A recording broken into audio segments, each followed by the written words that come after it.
Welcome in, everyone, ready to dive deep into some stand-up. Always ready for some laughs and some insights, too. Right. Today, it's all about the stand-up specials that made History Watch Mojo's top 20 list. We're talking the legends, the game changers, the ones that still have us quoting lines to this day. I think what's so cool about these lists is, yeah, it's about who's funny, sure. But it's also a chance to see how stand-up reflects, the times they were made in and the mark they left on comedy as a whole. Totally. Like, right off the bat, the top three are already a trip. Hmm. Eddie Murphy, Delirious, Dave Chappelle killing them softly, Georgia Carlin at USC. It just hits you how many ways there are to make people laugh. Right. And each one becomes kind of iconic for a reason. For sure. Like, we've got Robin Williams, just pure energy exploding and live on Broadway. And then flip it completely, Stephen Wright special, that dry, almost like thinking man's humor. And the fact that all these styles work, it's part of why stand-up stays so strong, I think.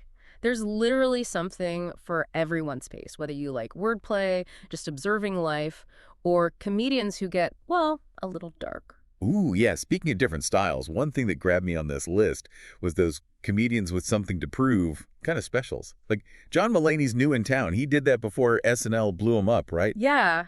It's almost like you can feel that hunger in those early ones. Raw, a little vulnerable, the audience connects to that. Vulnerable, that's the word. It's like Ali Wong in Baby Cobra, too. I mean, pregnant on stage, talking about stuff most folks wouldn't whisper. Hilarious. Totally. Like, she's busting down walls saying, real life's funny too, folks. And if we're talking vulnerable, how about Maria Bamford doing her special for her parents? Wait, what? Tell me more. I hear this. It's wild, right? This special. And the audience is her folks. But it works, It's deeply personal, anxiety, all that. But Yeah. so self-aware that it's funny and relatable. Wow. Just your parents watching. Talk about pressure. Kind of reminds me of Bill Burr. I'm sorry you feel that way.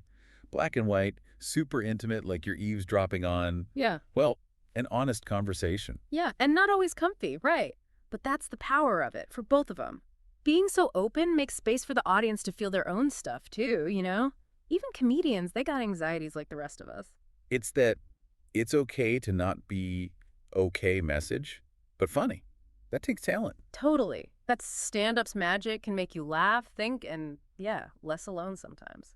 Now, another thing I was geeking out on with this list is the specials that are like time capsules. You see Zach Galifianakis live at the Purple Onion, early days. So different from his stuff now. It shows even the greats. They evolve, right? And not just them, comedy itself.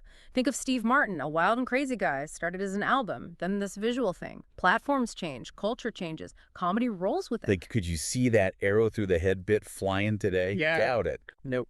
But it's not about judging, right? Humor changes with what's acceptable, what people find funny. It's like looking at old yearbooks. Some stuff's timeless, some makes you cringe, but it's all part of the story. And hey, speaking of cringing, we got to talk about the boundary pushers, because this list has a few. Oh yeah, Bill Hicks, relentless. That's abrasive, man. It split audiences right down the middle. But even if you disagreed, you got to respect the smarts, the passion. He was taking on hypocrisy, making you think. That's powerful stuff. And don't forget, it's all about context, right?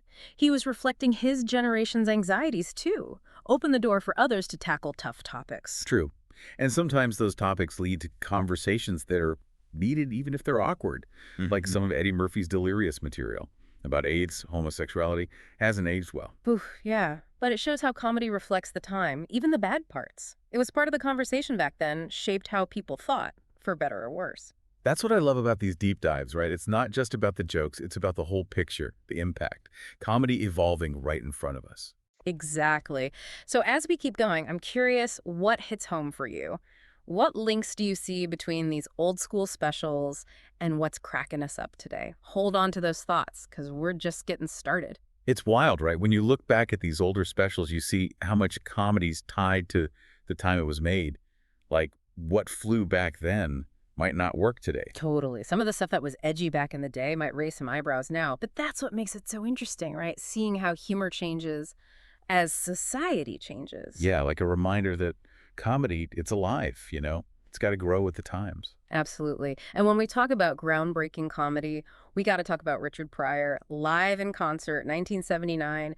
That special, man, it changed everything, not just for Pryor, but for stand-up as a whole. Oh, I've heard so much about it. What made it so revolutionary? Prior, he was all about raw honesty. He talked about race, poverty, addiction, all the stuff that most people wouldn't touch, and he blended it with this humor and pain that was just top powerful. To be that vulnerable on stage back then, that took guts, especially with everything going on in the world at that time. Absolutely. Pryor opened the door for a whole generation of comedians, showed them that stand-up could be more than just jokes. It could be a way to talk about real stuff, to challenge people, to speak the truth, even when it's uncomfortable. You can see his influence all over, like with Chris Rock.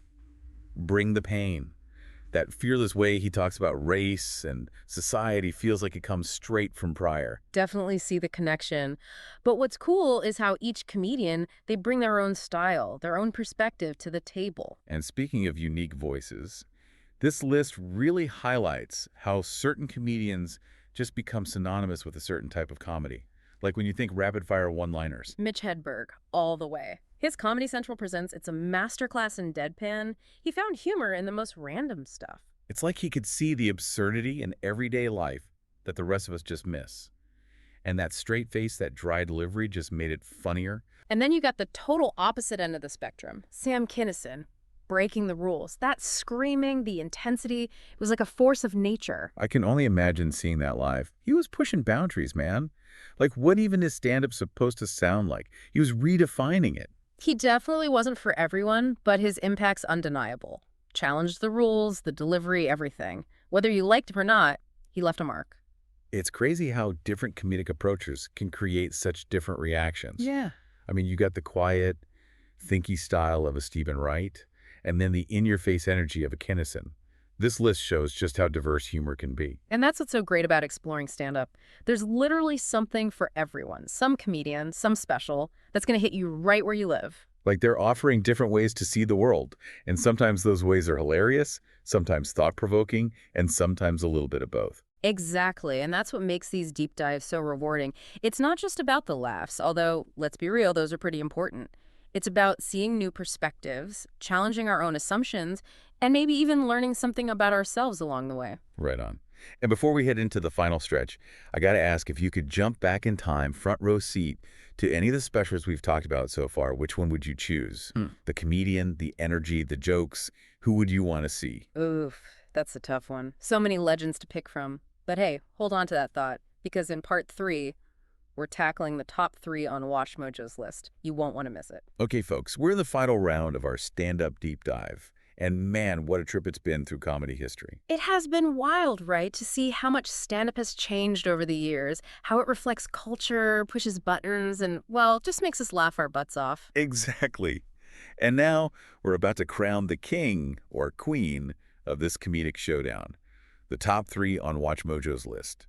And let me tell you, these are the titans, the heavyweights, the ones who changed the game forever. We're not just talking about being funny here. We're talking about shaping the landscape of humor, inspiring generations of comedians, and leaving a mark on culture itself. No doubt. So coming in at number 3, a true legend, the master of words and social commentary, George Carlin with On Location, George Carlin at USC. Carlin was a genius with language, right? He could break down everyday phrases, expose the silliness and hypocrisy, and make you laugh at the same time. And this special, not just brilliant, but super controversial, too. Oh, you're talking about the infamous 7 dirty words bit, right? Can you imagine the uproar that caused back in '72? Try to picture words you couldn't even say on TV back then. It seems crazy now, but that was a huge deal, a cultural earthquake. Blows my mind how much has changed. But it shows how powerful Carlin was, you know. He wasn't afraid to challenge the rules, make people uncomfortable, use humor as a weapon against censorship, and, well, just plain BS. And his influence, man, it's everywhere. So many comedians after him thinking critically about language, using it for social commentary, never backing down from speaking their mind, even if it ruffled some feathers. And speaking of ruffled feathers, let's move on to number 2. The one and only Dave Chappelle with Killing Them Softly. Chappelle, he's a master storyteller, right? Observes people like a hawk, weaves together personal stuff, social commentary, and those razor-sharp jokes, it all just flows. His delivery, man, it's so conversational. You feel like you're just hanging out, listening to a buddy tell stories, and then bam, he hits you with a punchline that makes you think, damn, that's so true. And what's amazing, Killing Them Softly is from 2000, but it's still so relevant today. His takes on race, class, culture, it's like he's talking about right now. That's what great comedy does. It lasts. Okay, drum roll, please. Time to reveal the champion. The #1 spot on Watch Mojo's list goes to. The one, the only, Eddie Murphy. Delirious. His 1983 masterpiece that made him a legend. I can still see him, that red leather suit, the energy, pure charisma. Delirious is like raw comedic power, a force of nature. And even though some of the jokes, well, they haven't aged perfectly, you can't deny how brilliant he is. The physical comedy, the impressions, the timing. It's a masterclass in stand-up. It's wild how some stand-up bits just become part of our culture. You know, even if you haven't seen the whole special, you know, the catchphrases, the iconic moments, they're like shared memories. They are. It's like a snapshot of a time capturing how people felt, what they laughed at. That's why these deep dives are so cool. We're not just talking jokes, we're talking about cultural moments. So as we wrap up our journey through stand-up's greatest hits, I'm left with a question for you and for everyone listening. What makes a stand-up special truly timeless? Is it the laughs, the impact, the skill, the raw talent? What's the secret ingredient that makes a good special legendary? Man, that's the ultimate question, isn't it? And maybe there's no one answer. Maybe it's a mix of all those things plus a little bit of magic, a connection between the comedian and the audience that goes beyond time. Whatever it is, keep exploring these specials, find the ones that speak to you, and appreciate the artistry, the laughs, and the power of stand-up. It's a beautiful thing. Couldn't have said it better myself. It's been a blast diving into the world of stand-up with you. And to our listeners, we hope this deep dive has sparked your curiosity, maybe inspired you to check out some of these classics or find some new favorites. Keep laughing, folks.